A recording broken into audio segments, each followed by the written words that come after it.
अंकित शर्मा जी। राधे राधे महाराज जी राधे राधे महाराज जी। महाराज जी, मैं विद्यार्थी हूँ और नौकरी प्राप्त करने के लिए मैंने बहुत मेहनत की, लेकिन सफलता नहीं मिली। वहीं मेरे मित्र जिन्होंने बहुत कम या बिल्कुल परिश्रम नहीं किया, उनको बहुत अच्छी नौकरी मिली। महाराज जी, ये सबसे मन में तुलना की भावना आती है और आगे आने वाले समय में परिश्रम करने में भी मन नहीं ऐसा लगता। आता है और ऐसा होता है और ऐसा होता ही रहेगा। इसमें क्या होता है बच्चा कि ईमानदारी से देखो, तुम पुरुषार्थ मतलब मेहनत तो खूब कर रहे हो। ऐसा कोई नहीं चाहता कि मैं फेल हूं, ऐसा कोई नहीं चाहता कि मेरा कहीं स्तर गिरे। सब बड़े बनना चाहते हैं, सब सुखी होना चाहते हैं, पर प्रायः सफलता किसी किसी को मिलती है। जो तुमसे कम मेहनत किए होगा वो भी सफल दिखाई दे सकता है, जो तुमसे कम बुद्धि रखता है वो भी ऊंचे पद पर बैठा दिखाई दे सकता है। इसका तात्पर्य होता है पूर्व प्रारब्ध। अब इसे माने या ना माने, जैसे वर्तमान में हम मेहनत बहुत कर रहे हैं, पर हमारा कर्म है हमें दुख देने के लिए तत्पर है, तो हर जगह से मुझे गिरा रहा है, हर जगह से परास्त कर रहा है। व्यापार में घाटा, पढ़ाई में वो चाहे जितना पढ़े वो उतने नंबर नहीं ला पा रहा है, वो चाहे जितना प्रयास करे, उसे इंजीनियरिंग पढ़े बड़े बड़े और गांव गली में ऐसे बैठे, कोई उनको नौकरी नहीं मिल रही। कितने ऐसे बहुत बुद्धिमान हैं लेकिन खाने पीने तक की व्यवस्था सही नहीं है। कितने ऐसे हैं कि उनको ज्ञान नहीं, बिल्कुल बुद्धिमंद भी है लेकिन वो कार में चल रहे हैं, भारी व्यवस्थाएं हैं। पूर्व पुण्य और पूर्व पाप। अब हम क्या करें, नया ऐसा कार्य करें कि पूर्व को विध्वंस कर दें। वो है भगवान का आश्रय और भजन, दूसरा कोई नहीं। भजन के द्वारा हम अपने कर्मों को, जो हमारी उन्नति में बाधा पहुंचा रहे हैं, उनको विध्वंस करें। अब वो किस कोटि के कर्म है, कितने दिन भजन करना पड़ेगा, इसका कोई परिचय नहीं जानता है।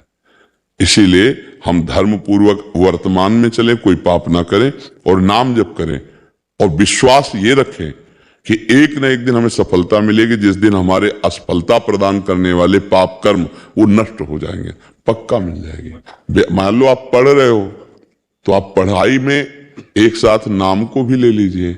जो व्यर्थ में समय नष्ट कर रहे हैं वो नाम में आ जाइए। तो ये नाम क्या करेगा, आपकी उन्नति करेगा, आपकी बाधाओं को नष्ट कर देगा। एक हमने घटना किसान की देखी कि एक किसान का खेत है और वो दूसरे के खेतों से पानी आता है। सामने जिसका खेत है, अगर वो खेत वो शत्रु पक्ष खरीद लेता है तो उसकी खेती सूख जाएगी। और वो बहुत धर्म से चलने वाले, भजन करने वाले, अब वो लोग गए और उस जो खेत बेच रहा था शत्रु पक्ष, उसका जाकर के बोला, जितने तुम लाख हजार बोलोगे हम देंगे, लेकिन खेती हमें दोगे। और वो पक्ष जो इतनी क्षमता नहीं रखता था, अगर उसको वो खेती ना मिले तो उसका खेत सूख जाएगा। और वो धर्मात्मा पुरुष है, उसके पास उतना धन नहीं है। और उसने भगवान से प्रार्थना की कि भगवान आप जानते हो कि अर्थ है नहीं, और अगर वो खेत नहीं मिला तो हमारी खेती सारी सूख जाएगी, वो पानी नहीं आने देगा। जानते हो वहां से उत्तर आया था, जब आदमी भेजा गया था तो ये उत्तर आया था कि इनके घरों में संत जन भोजन करते हैं, ये धर्म से चलते हैं, अगर ये हमको पैसे ना भी देंगे तो खेती इन्हीं को लिखाएंगे हम। वो व्यक्ति जाकर के उनको काफी पैसे बढ़ा कर दे रहे, उन्होंने उनको नहीं दिया। यहां तक कि वो कचहरी तक उनके साथ गए, उनको नहीं दिया। और उनको दिया जिनके पास अर्थ भी कम था और ज्यादा पावर भी नहीं था। ये किसने किया? भगवान ने। ये बात हम, और वो मिलते ही खेती में सारी सुविधाएं उनकी पहुंच जाएंगी, जल आदि की, जहां से ट्यूबवेल था। अगर वो ना मिलता तो उनकी खेती सुखा देते। ऐसे लोगों स्वभाव के थे कि हम नहीं जाने देंगे। हमें लगता है धर्म से चला जाए और नाम जब किया जाए। ये जीवन भर बात याद रही कि इनके घर में संत पाते हैं और ये धर्म से चलते हैं, अगर ये पैसे नहीं देंगे तो भी खेती लिखा देंगे हम, बेचेंगे तो उसी को बेचेंगे, वो चाहे जितना कम दे पैसा। ये बात किसने उनके दिमाग में डाली? अर्थ तो बड़ा प्रलोभन की चीज होती है, भैया बेच ही रहे तो जब जहां हमें ज्यादा मिल रहा है उसी को देंगे।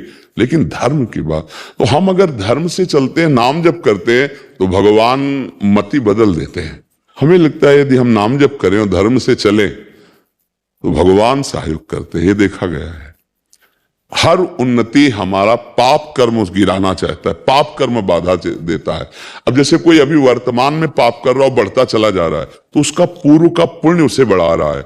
वर्तमान में पुण्य कर रहा हो, गिरता चला जा रहा है, वो उसका पूर्व का पाप नष्ट हो रहा है, उसको गिरा रहा है। अब जब पुण्य इस कोटि का हो जाए, नाम जब भजन, कि उसको विध्वंस कर दे, तब मंगल होता है। अब ये बात समझ में आ जाए तो है। अब 4 दिन हम जपे और सोचा हमारी नौकरी नहीं लगी तो हम नाम जप छोड़ दें, तो फिर धैर्य पूर्वक ना जपने के कारण फिर अश्रद्धा हो जाएगी। यदि हम नाम जप करें और खूब अच्छी पढ़ाई करें और प्रयास करें, तो हमारा प्रयास और भगवान की कृपा दोनों इससे हर काम हो जाएगा। हमारा प्रयास धैर्य पूर्वक और नाम जप, तो भगवान आपको परम धनी बना देंगे। वो लक्ष्मीपति हैं, क्या कमी है उनके पास, वो हमारा जीवन सुधार देंगे, इतना विश्वास कर लो। जरूरी थोड़ी कि नौकरी के द्वारा ही तुम्हें धन मिलेगा, वो कहां से कैसे व्यवस्था करते, ये तो भगवान का जो भजन करते वो जानते हैं। वो किस दिशा से आपको धनी बना देंगे आपको पता भी नहीं चलेगा। इसलिए हमें लगता है भगवान का आश्रय लो, नाम जप करो, खूब कर्तव्य कर्म करो, जो पढ़ाई लिखाई नो हर प्रयास करो। आज नहीं तो कल सफलता मिलेगी। ऐसा तो नहीं कि इतना भाग्य में लिखा है कि हम असफल होते ही चले जाएं।